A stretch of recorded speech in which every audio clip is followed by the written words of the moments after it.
Very good afternoon. Welcome to 929 TV. నేను Priyanka bulletin లో details చూద్దాం. పశ్చిమ గోదావరి జిల్లా పోడూరు మండలం పండితవల్లూరులో రైతన్న కోసం కార్యక్రమంలో భాగంగా రైతులు అధికారులతో సమీక్షా సమావేశంలో ఎమ్మెల్యే పితాని సత్యనారాయణ పాల్గొన్నారు. రైతు సంక్షేమ పథకాలను అమలు చేయడంలో అధికారులు నిర్లక్ష్యం వహిస్తే కఠిన చర్యలు తప్పవని ఆగ్రహం వ్యక్తం చేశారు. తుఫాన్ హెచ్చరిక నేపథ్యంలో నియోజకవర్గంలోని రైతాంగం కోతలను నిలిపివేసి ధాన్యాన్ని భద్రపరచుకోవాలని అన్నారు. టార్పాలిన్లు సబ్సిడీపై అందుబాటులో ఉన్నాయని రైతులు వినియోగించుకోవాలని తెలిపారు. గత సైక్లోన్ నష్టాలకు పరిహారం చెల్లించేందుకు కూటమి ప్రభుత్వం చర్యలు తీసుకుంటుందని చెప్పారు. రైతుల కోసం రూపొందించిన యాప్ను డౌన్లోడ్ చేసుకుంటే పథకాలు, వాతావరణం, మార్కెట్ ధరలు వెంటనే తెలుస్తాయని సూచించారు.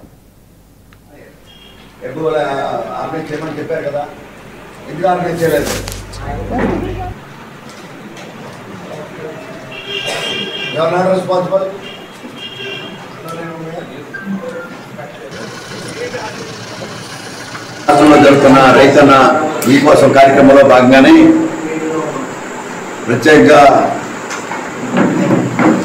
ఆచంట నియోజకవర్గంలోని కోడూరు మండలం పండితవల్లూరు గ్రామంలో రైతులు కలిసే కార్యక్రమాన్ని ఈరోజు ప్రత్యేకంగా ప్రజాప్రతినిధులుగా మేమందరం అధికారులు కూడా ఈ కార్యక్రమంలో పాల్గొనడం, రైతులు కూడా వారి సమస్యలు కొన్ని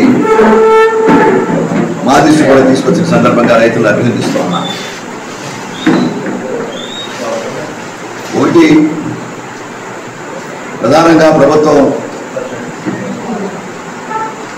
సైక్లోన్ హెచ్చరికల ద్వారా వాతావరణ శాఖ ఇచ్చిన వాతావరణాన్ని అనుకూలంగా రైతులు హార్వెస్టింగ్ మొత్తం ఈ 3 రోజులు 4 రోజులు హార్వెస్టింగ్ చేయమని చెప్పాం. ఆ రకంగా రైతుల్ని అవేర్నెస్ చేయడంలో అధికారులు సఫలీకృతమైన అభినందిస్తున్నా. ఆ రకంగానే మనం ప్రభుత్వం ఇచ్చిన కార్యక్రమాల్లో ప్రధానంగా రాష్ట్రంలో జరుగుతున్న రైతన్న మీకోసం కార్యక్రమంలో భాగంగానే ప్రత్యేకంగా